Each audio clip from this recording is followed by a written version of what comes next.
और चलिए अब बात कर लेते हैं औरंगजेब पर आक्रमण तेज की। जी हां, जिस तरीके से अब औरंगजेब को लेकर के सियासत हो रही है, इसके बाद अब इसमें कूद पड़ी है माधवी लता। किस तरीके से एक बड़ी खबर इसको लेकर के, माधवी लता ने एमवीए पर निशाना साधा है और निशाना साधते हुए देखिए किस तरीके से माधवी लता ने बड़ा कटाक्ष यहां पर किया है। इसके साथ साथ आपको बता दें कि एमवीए पर सीधे सीधे प्रहार करते हुए वो नजर आई है।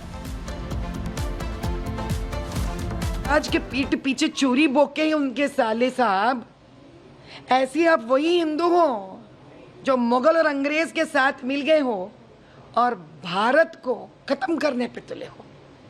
तो बस हमको यही कहना है सारा महाराष्ट्र से, भाइयों हमको केवल जिताना ही जिताना पड़ेगा, क्योंकि जो राम को लाए हैं हम उनको लाना पड़ेगा। तो देखिए किस तरीके से यहां पर ये बड़ा प्रहार करते हुए माधवी लता नजर आई है। माधवी की किस तरीके से यहां पर नजर आई, वो एमवीए को लेकर के कटाक्ष करते हुए दिखाई दी। माधवी लता ने एमवीए पर निशाना साधा है। तो देखिए महाराष्ट्र की जो ये सियासी लड़ाई है दिलचस्प हो जाती है जैसे ही इसमें एंट्री होती है तेलंगाना से बीजेपी की नेता माधवी लता की, और माधवी लता आती है जिसके बाद जमकर महाविकास अघाड़ी पर निशाना साधती हैं। माधवी लता के निशाने पर कौन कौन से नेता रहे, दिखाते हैं आपको पूरी खबर इस रिपोर्ट में।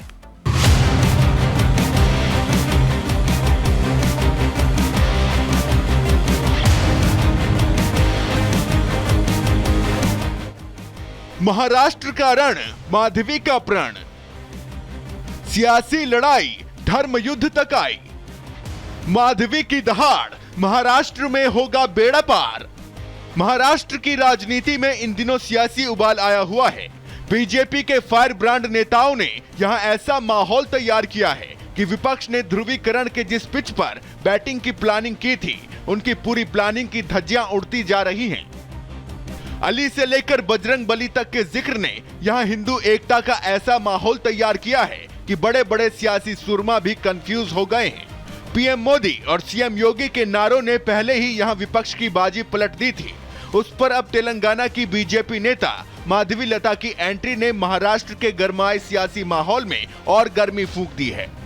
ये औरंगजेब का जो जमाना ये लोग लेके आना चाहते हैं, क्योंकि बाल साहेब जो सिर्फ हिंदू धर्म के लिए जिए हैं, लेकिन उनके सुपूत तो आज कांग्रेस से ही मिले और औरंगजेब के बड़े तारीफ कर रहे हैं। सारा महाराष्ट्र को भी हम ये बताएंगे। उद्धव ठाकरे ने, बाला साहेब साहब, माधवी से पहले सीएम योगी ने भी महाराष्ट्र में औरंगजेब का जिक्र किया था, लेकिन सीएम योगी ने विपक्ष पर इशारों इशारों में हमला किया था।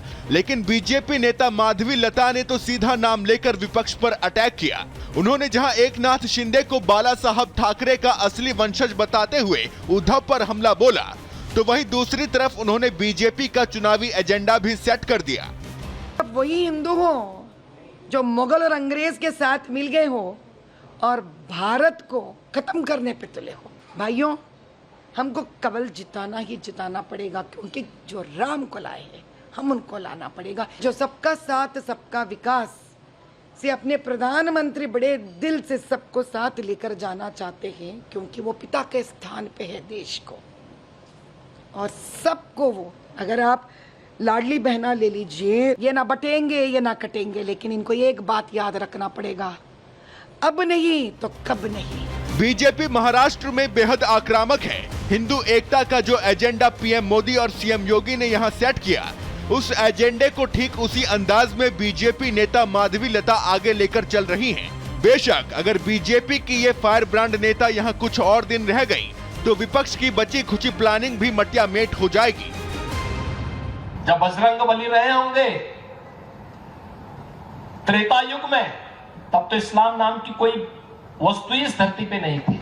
और आज अगर बजरंग बली की हनुमान चालीसा का पाठ हम कर रहे हैं, उसको प्रतिबंधित किया जाता है। और जिन्हें बजरंग बली पसंद नहीं है, उन्हें जो पसंद है वहां जाएं। भारत के अंदर कौन ऐसा भारतीय होगा जो राम को न मानता हो, जो बजरंग बली को न मानता हो? वो भी औरंगजेब, ये भी औरंगजेब। महाराष्ट्र तुमको राम को लाने वाले राम को चुनना है या औरंगजेब को चुनना है? तू तय कर लें। बहरहाल महाराष्ट्र में चुनावी सरगर्मी चरम पर है। सभी राजनीतिक दल अपने अपने स्तर पर इस युद्ध में कमर कसे हुए हैं। जैसे जैसे चुनाव की तारीख करीब आ रही है, वैसे वैसे राजनीतिक प्रहार और बयानों की बौछार हो रही है। लेकिन जो मौजूदा माहौल है, उसे देखते हुए ये तय दिख रहा है कि फिलहाल बीजेपी नेताओं के करारे हमलों की गांठ विपक्ष के किसी नेता के पास नहीं है। Bureau report, Republic Bharat. और चलिए बढ़ेंगे आगे और अब बात करेंगे निशाने पर कैसे नेतन्याहू।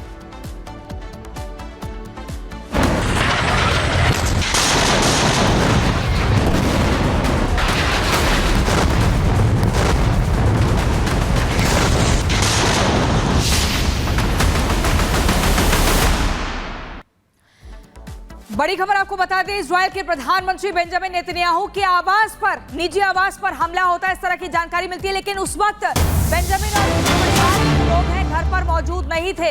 ये बड़ी खबर आपको बता रहे हैं, इजरायल के प्रधानमंत्री के निजी आवास जो कि कैसरिया में बताया जा रहा है, वहां पर बड़ा हमला होता है। क्या खतरे में है नेतन्याहू की जान, ये बड़ा सवाल।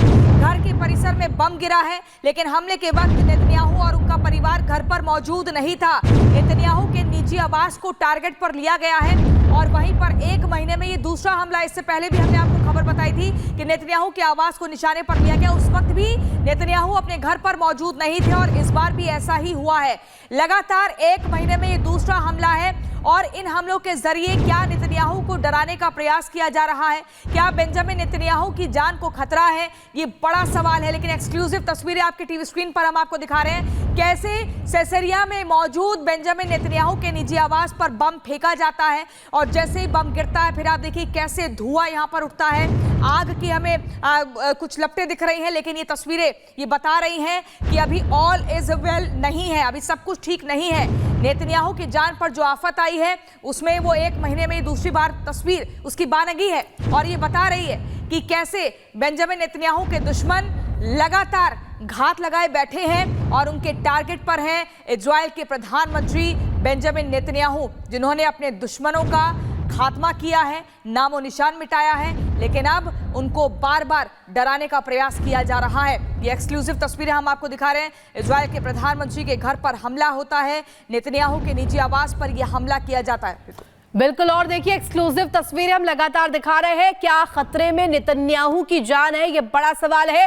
और ये 4 तस्वीर इस वक्त आप देख रहे हैं किस तरीके से फ्लैश बम का इस्तेमाल किया गया। नेतन्याहू के घर पर जो अटैक हुआ था उसमें फ्लैश बम का इस्तेमाल किया गया है, सीधे तौर पर ये देखने को मिला। इसके अलावा घर के पास यहाँ पर ये ड्रोन गिरा, निशाने पर पीएम नेतन्याहू है। ये बहुत बड़ा सवाल है कि क्या इजराइल के बाद अब निशाने पर प्रधानमंत्री को भी लिया जा रहा है। एक्शन में इजरायली सेना भी नजर आ रही है, यानी कि इसके काउंटर में इजरायली सेना भी पूरी तरीके से तैयार है। आईडीएफ भी इसको लेकर के अब सतर्कता बरतती हुई नजर आ रही है, अलर्ट मोड पर आ चुकी है। तो देखिए ये जो बड़ा सवाल है अटैक को लेकर के, ये तस्वीर आपको दिखा रहे हैं। यहाँ पर देखिए किस तरीके से निजी आवास पर, नेतन्याहू के घर पर यह हमला होता है और यहाँ पर फ्लैश बम का इस्तेमाल किया जाता है। ये बगीचे की तस्वीरें जहां पर ड्रोन गिराए जाते हैं।